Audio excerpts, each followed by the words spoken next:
मेष राशि वाले बंधुओं, स्वागत है आप सभी का, हृदय से अभिनंदन है मेष मंथन भिंड यूट्यूब चैनल में। तो मेष राशि वालों, ध्यान से सुनिए, क्योंकि अपने पांव पर ही कुल्हाड़ी मारने वाले हो। कुछ ऐसा करने जा रहे हो जो आपके जीवन की बर्बादी का कारक बनेगा। ये बातें नहीं है, ये हकीकत है, सच्चाई है आपके जीवन की। इन्हें बिल्कुल भी हल्के में मत लेना।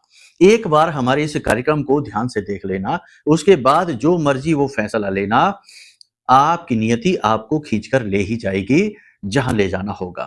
फिर भी हमारा काम है कि हम आपको कुछ समय के लिए रोकें, कुछ बातें बताएं, कुछ चेतावनियां, कुछ सावधानियां बताएं और आपके मन में वो जागृति लेकर आएं कि महामाई की कृपा और आशीर्वाद से आप आने वाली अड़चनों को रोक पाएं, गलत मार्ग पर जाने से रुक जाएं और दिव्य कृपा प्राप्त करके जीवन में उन्नति प्राप्त करें। बड़ा ही अद्भुत कार्यक्रम है आज का। कुछ ऐसी बातें हम आपको इस कार्यक्रम में आज बताएंगे जिन्हें आपको शायद अब तक किसी ने नहीं बताया। आपकी बुद्धि खोलने का कार्य करेंगे ये बातें। साथ ही आपको हम बताएंगे 3 ऐसे काम जो आप करने वाले हैं अगले 3 से 5 दिनों में, जो आपके जीवन के लिए बहुत ही विनाशकारी होंगे। आपकी ना केवल आर्थिक स्थिति खराब करेंगे, मानसिक और पारिवारिक स्थिति यानी संबंधों के साथ आपकी स्थिति खराब कर देंगे। यानी आपको भावनात्मक तौर पर भी तोड़ेंगे, आपको मानसिक तौर पर भी और आपकी आर्थिक तौर पर भी। कहने का मतलब ये है कि ये समय और काल ऐसा है जिसमें आप खूब उन्नति करेंगे, लेकिन यहाँ बाधाओं की भी कोई कमी नहीं है। इन बाधाओं को यदि आप लांघ कर बाहर निकलेंगे तो फिर आपकी उन्नति तय है।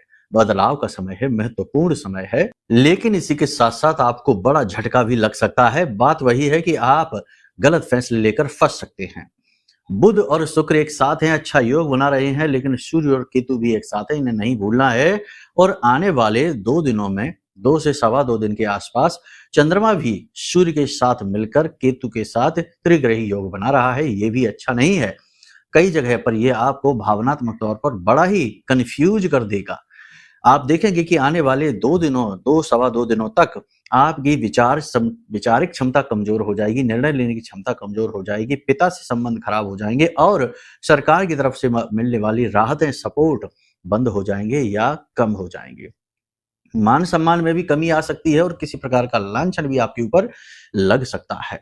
लेकिन ये सारी चीजें तो बदल भी जाएंगी। लेकिन इस बीच अगर आपने कहीं गलत फैसले ले लिए, जो कि हम आपको बताने वाले हैं कि 3 गलत फैसले आप लेने वाले हैं, ये फैसले आपने ले लिए तो इनकी कीमत लंबे समय तक चुकाते रहेंगे। याद रखना कि जिंदगी हर बार नई शुरुआत करने का और वापसी करने का मौका नहीं देती है।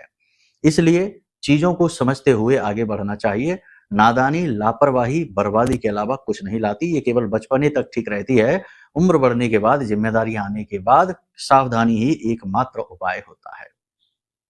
कार्यक्रम में हम आपको बताएंगे 5 बड़ी भविष्यवाणियां जो आपके जीवन से जुड़ी हुई हैं, जो आपको पल प्रतिपल गाइड करेंगी। जैसे कि एक पिता अपने बालक को पल प्रतिपल गाइड करता है, वैसे ही गुरु होने के नाते हम आपको गाइड करेंगे। देखो, अब कोई कहे कि आप हमारे गुरु कहाँ से हो गए?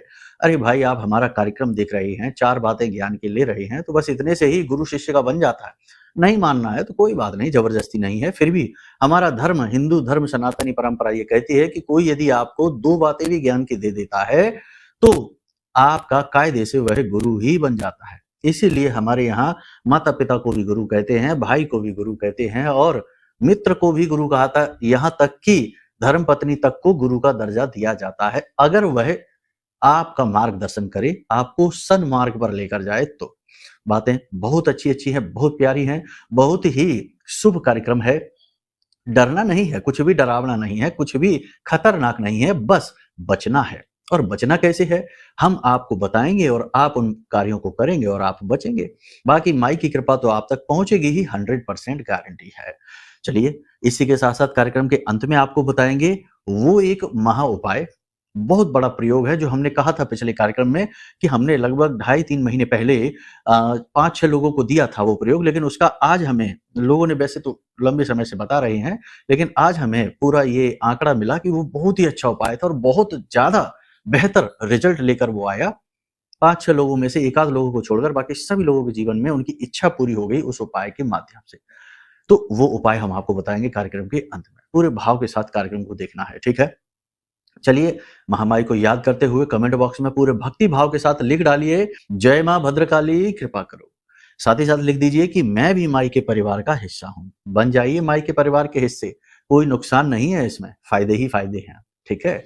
अब एक और विशेष बात है कि 27 अगस्त को जो कि गणपति पर्व प्रारंभ हो रहा है, गणपति शुभ के कारक हैं, मंगल कारक हैं, तो आपके जीवन में भी शुभ घटनाएं आ सकती हैं। कैसे? हमने एक अनुष्ठान का आयोजन किया है जिसमें हम स्वयं इस अनुष्ठान को कर रहे हैं महामाई मां बगलामुखी की शरण में, उनकी कृपा और आदेश से। इसमें होगा ये कि नवग्रह शांति हवन होंगे, साथ ही माई के चरणों में आपकी अर्जी लगाई जाएगी। अब आपके जीवन में ग्रहों से कोई दोष आ रहा है, आपके देवता आपसे नाराज हैं, किसी प्रकार की नकारात्मकता है आपके जीवन में, सारी चीजों का समाधान एक ही जगह एक ही समय पर किया जाएगा। आप चाहें तो इसमें भाग ले सकते हैं।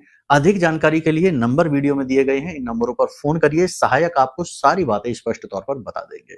जाहिर सी बात है, थोड़ी सी दक्षिणा भी लगेगी क्योंकि ये चीजें एकत्रित करनी होंगी, बहुत सारी व्यवस्थाएं बनानी होंगी, तो वो सारी दक्षिणा थोड़ी बहुत उसमें से अंश आपका भी लगेगा, लगना भी चाहिए क्योंकि ये आपका काम है, आपके मूल्य से ही होगा तो ज्यादा फलित होगा। ठीक है। बाकी आप जानते ही हैं कि जो पूजा पाठ करने वाले भक्त होते हैं, सेवक दास होते हैं, ये धनपति नहीं होते, तो हम पे इतना पैसा नहीं है कि हम सबकी अर्जियां एक तरफ से लगा दें। ठीक है। तो इस पर आप कुतर्क ना करें।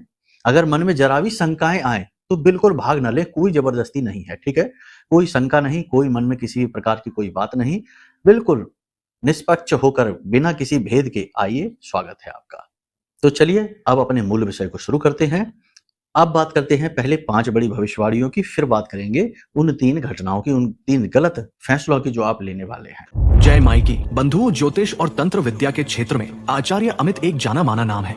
पूज्य गुरुदेव के साधनाओं और ज्योतिष विद्या के अनुभव बेहद दिव्य है। जी हाँ, पूज्य गुरुदेव ने जिसकी भी कुंडली का विश्लेषण किया और कुंडली के अनुसार उसे सटीक उपाय व महामाई माँ बगलामुखी की विशेष कृपा दी, उसके जीवन में सकारात्मक बदलाव तो आए ही है। फिर चाहे समस्या कितनी ही कठिन क्यों ना हो, समाधान तो अवश्य हुआ है। अब ऐसे में यदि आप भी अपने जीवन की किसी बड़ी समस्या से जूझ रहे हैं, जैसे कि कर्जा बढ़ता ही जा रहा है, काम धंधा और व्यापार सब रुक चुका है, रिश्ते नातों में तनाव हद से ज्यादा बढ़ गया है, पूरा जीवन ही नकारात्मकताओं से भर गया है, तो ऐसे में यही सही समय है जब आप श्रेष्ठ गुरु से मार्गदर्शन प्राप्त करें और जीवन के अंधकार को समाप्त कर दिव्य प्रकाश की ओर कदम बढ़ाएं। वीडियो में दिए गए नंबरों पर तुरंत संपर्क करिए और अपनी कुंडली का विश्लेषण व समाधान पूज्य गुरुदेव के द्वारा करवा लीजिए। देर ना करें, आपके देवी देवताओं के आशीर्वाद से ये मौका खुद चलकर आपके पास आया है, इसे गंवाना नहीं है। अभी फोन करें और गुरुदेव से मार्गदर्शन प्राप्त करें। महामाई आपका कल्याण करें। धन्यवाद। तो सबसे पहले बात करते हैं आपके कार्य क्षेत्र की। कार्य क्षेत्र में आपकी परफॉर्मेंस काफी अच्छी रहेगी। शारीरिक बल का पूरा प्रयोग करेंगे, अपनी बुद्धि, अपनी तर्क शक्ति का पूरा प्रयोग करेंगे और इसका पूरा लाभ भी आपको मिलेगा। हालांकि उच्च अधिकारी किसी के कान भरने की वजह से थोड़ी बहुत आपसे नाराज से दिख सकते हैं, लेकिन आप अपना काम करके उनका दिल जीत लेंगे। ठीक है। और इसी के साथ साथ कभी कभी आपके मन में नकारात्मक विचार भी आएंगे, जैसे कि हमने कहा कि चंद्रमा और केतु और सूर्य तीनों का त्रिग्रही योग बनने वाला है, तो इसकी वजह से हो सकता है कि थोड़ी बहुत नकारात्मकता आपके मन में आएगी। आपको डर भय लग सकता है, थोड़ा बहुत किसी अनजानी घटना को लेकर भयभीत आप रह सकते हैं, अंदर से थोड़ा सा लगेगा, लेकिन ये चीजें बड़ी जल्दी ही आपसे दूर भी हो जाएंगे। आप अपने मनोबल का पूरा प्रयोग करेंगे। फिर भी देखो, हम आपको बताएं, किसी भी कुंडली में, किसी भी पत्री में जब सूर्य ही खराब हो जाता है, गुरु भी किसी प्रकार से खराब हो जाता है, चंद्रमा खराब हो जाता है, तो ये जो ग्रह हैं ये इंसान के आत्मबल के कारक हैं, उसकी पॉजिटिव एनर्जी के कारक होते हैं। और यही दूषित होने लग जाए तो समझो कि उसके ऊपर तंत्र मंत्र का बड़ा भारी डर रहता है। तो हो सकता है कि अगले 3 से 5 दिनों में किसी दिन आपके साथ कुछ गलत हो जाए, कोई दुर्घटना हो सकती है, कोई बीमारी आ सकती है, कोई अचानक खर्चा आ सकता है, कोई लांछन आरोप लग सकता है, या फिर यूं ही आपका मन किसी बात को लेकर डरा हुआ भयभीत सा हो सकता है, आपको अकेलेपन का एहसास हो सकता है। यदि ऐसा कुछ होता है तो आपको डरने की कोई आवश्यकता नहीं है। महामाई माँ बगलामुखी हमारी आराध्य देवी, हमारी माँ आपके साथ हैं। आप इस कार्यक्रम को देख रहे हैं, इसके लिए बस आपको इतना करना है कि देखो, जो वीडियो में नंबर दिए गए हैं ये धाम के नंबर हैं। इन नंबरों पर आप 9 बार जय मां बगलामुखी लिखकर भेजना। ठीक है। माई का नाम लिखकर भेजने से आपकी अर्जी लग जाएगी। अब ये क्या है, कैसी अर्जी है? ये भाव की अर्जी है ना। आपका भाव, आप करुणामयी होकर ऐसे माँ से अपनी अर्जी लगा रहे हैं, माँ से कह रहे हैं, माँ देखो हम बहुत परेशान, अचानक हम पे विपत्ति आई है, आप हमारी रक्षा करो, ऐसी अर्जी है। ठीक है। और जैसे ही आप ये लिखेंगे, आपको अच्छा महसूस होना शुरू हो जाएगा। सैकड़ों लोग हमारे पास इस तरह से आ रहे हैं। इन नंबरों पर फ़ोन करते हैं, व्हाट्सएप पर ऐसे मैसेज कर देते हैं, फ़ोन नहीं करते हैं क्योंकि ऐसे फ़ोन उठा पाना संभव नहीं। तो ये मैसेज करते हैं, 9 बार लिखते हैं, ठीक है? तो 9 बार आप भी लिखिए। इसी के साथ-साथ आपको एक मंत्र जो वीडियो पर दिखाई दे रहा है स्क्रीन पर, इस मंत्र का आपको जाप करना है। प्रक्रिया वही है कि ये दोनों उँगलियों को ऐसे मिलाना, उँगली अंगूठे को, सुखासन में बैठ जाना है, आँख बंद करना है, माई के चित्र को मन में ध्यान करना है। चित्र नहीं है तो आपको हम वो भी भेज देंगे, यंत्र के साथ में, ठीक है? और इस मंत्र का उच्चारण करना है। ओम ह्लीं ऐं श्रीं क्लीं श्रीवगलानने मम रिपूर्णनाशय नाशय ममेश्वर्याणि देहि देहि शीघ्रं मनवांछितं कार्य साधय साधय ह्लीं स्वाहा। इस मंत्र का उच्चारण करिए, ह्लीं बोलेंगे, ठीक है ना? ह्लीं बीज के बीच विराजत, माँ का है ये भाव, माँ का मंत्र है, ठीक है? और आप देखेंगे कि आपको बहुत अच्छी अनुभूति होगी, तुरंत आपका भय दूर होगा, तुरंत आपका शत्रु नाश होगा, तुरंत आपका मनोबल ऊँचा होगा, तुरंत आपको बहुत अच्छा महसूस होगा, हल्कापन-सा महसूस होने लगेगा। बहुत ही बड़ा प्रयोग है, लेकिन बहुत ही सरल तरीके से हमने आपको बता दिया है। माई की अनुभूति के आधार पर ही, माई के आदेशों के आधार पर ही ये प्रयोग आपको हम दे रहे हैं। इसे आप कर लेना, तुरंत राहत मिलेगी, ठीक है? इसी के साथ-साथ हम आपको बता दें कि रुका हुआ धन आपका आपके पास आ सकता है, किसी प्रकार का अटका हुआ धन है, कहीं से आना होगा, वो आ सकता है। दुकान की बिक्री वगैरह है, वो ठीक-ठाक रहेगी, थोड़ी बहुत बढ़ भी सकती है, निराशाजनक स्थिति नहीं रहेगी। मित्रों से बात करके थोड़ा बहुत मन हल्का हो सकता है आपके घर में, अगले 3 से 5 दिनों में कुछ मेहमान आ सकते हैं, कोई रिश्तेदार वगैरह आ सकते हैं। कुल मिलाकर ये है कि ठीक-ठाक स्थिति रह सकती है, जीवन साथी के साथ थोड़ी बहुत अनबन हो सकती है, लेकिन बड़ी जल्दी ही फिर बात बन जाएगी। प्रेमियों का जीवन ठीक-ठाक चलेगा, प्रेम संबंध अच्छे रहेंगे। आपको व्यर्थ के विवादों में नहीं पड़ना है, किसी के व्यर्थ के विवाद में नहीं। किसी के व्यक्तिगत जो मुद्दे हैं, जो विषय हैं, उनमें आपको दखल-अंदाज़ी नहीं करनी है, हस्तक्षेप नहीं करना है, बिना मतलब में किसी को सलाह नहीं देना है और तनावपूर्ण स्थिति यदि कहीं बन रही है, तो उस जगह को छोड़ देना है या बातों को इग्नोर कर देना है।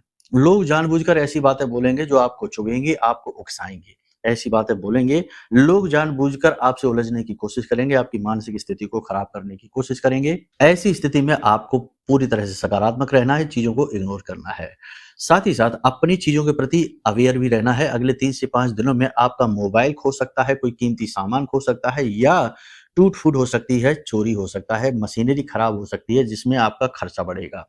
नई मशीनरी आदि भी लेनी पड़ सकती है। साथ ही साथ अगले 3 से 5 दिनों में सिर दर्द और सिर में भारीपन की स्थिति आपको महसूस हो सकती है, साथ ही आँखों में जलन और आँसू आने की समस्या भी रह सकती है। ये समस्या लगातार आपको परेशान कर सकती है। शाम होते-होते हल्का बुखार और तनाव की स्थिति भी आपको महसूस होगी। अपने आय और व्यय के संतुलन को बनाने की आप कोशिश करें।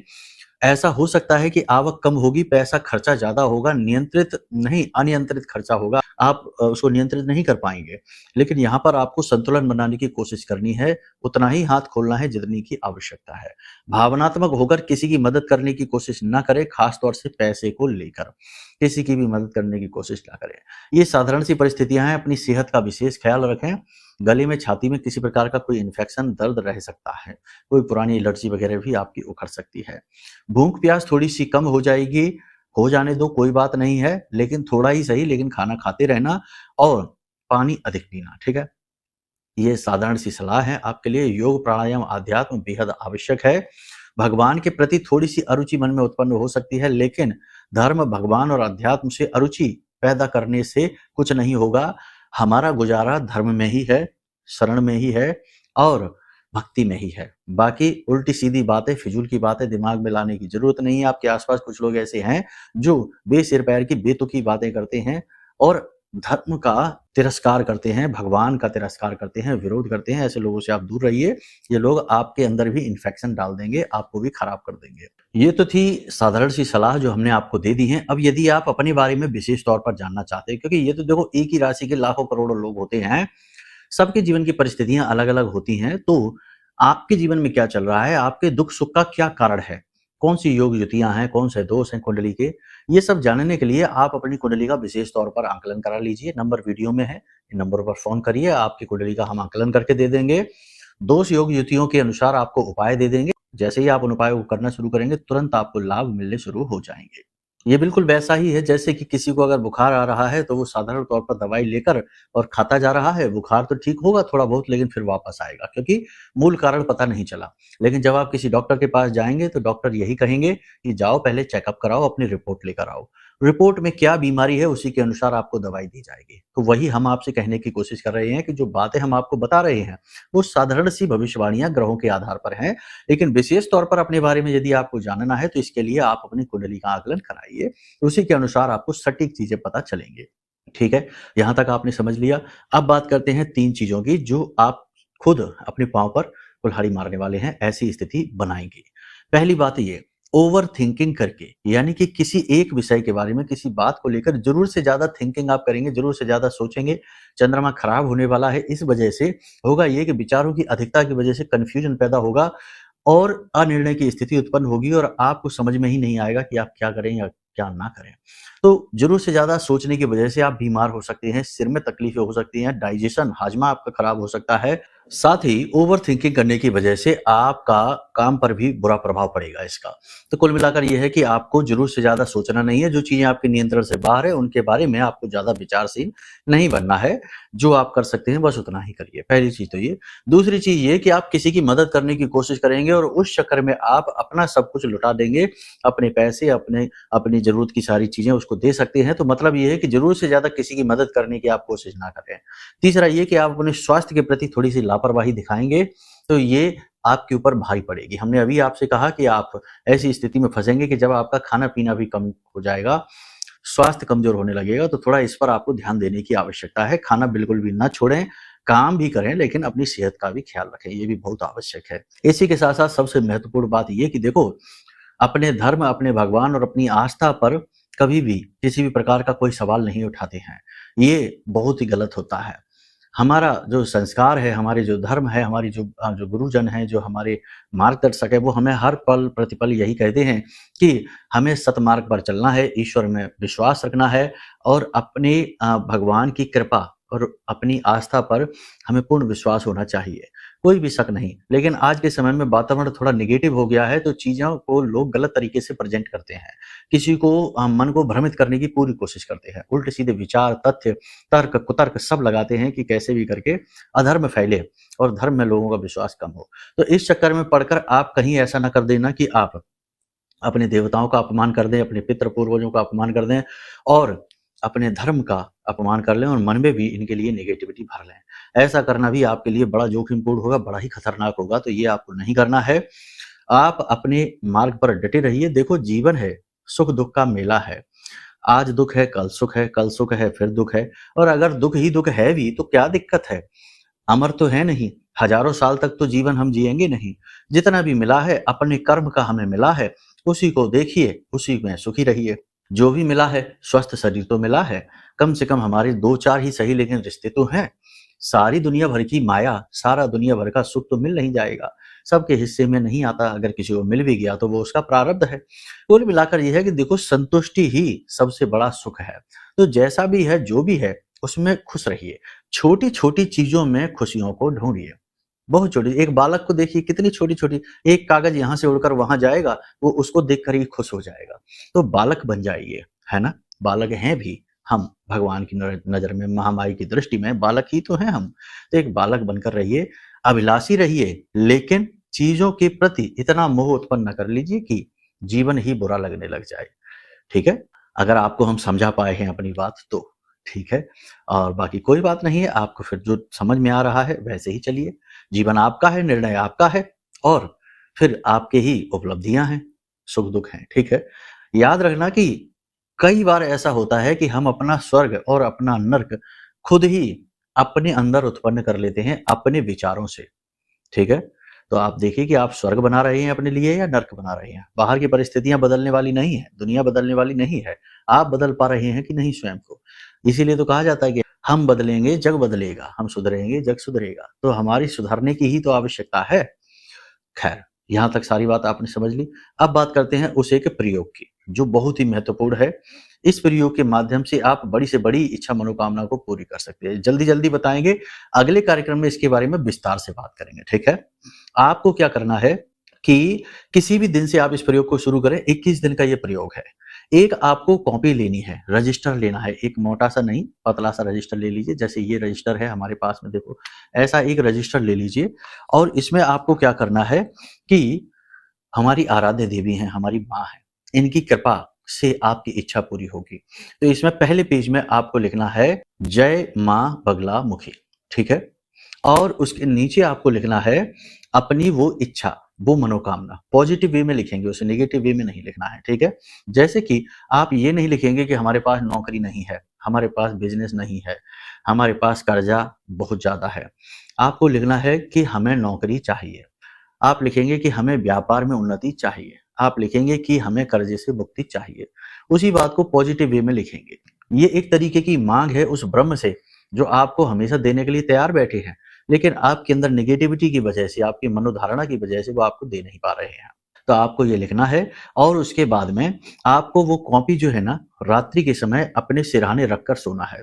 सुबह जब आप सोकर जागें तो आंख जैसे ही बिस्तर पर आपकी खुले, आप बैठ जाइए, पालथी मार के बैठ जाइए और अपनी हथेली आगे दृष्टि करिए, देखिए और मंत्र बोलिए, कराग्रे वसते लक्ष्मी कर मध्य सरस्वती कर मूले च गोविंदा प्रभाते कर दर्शनम।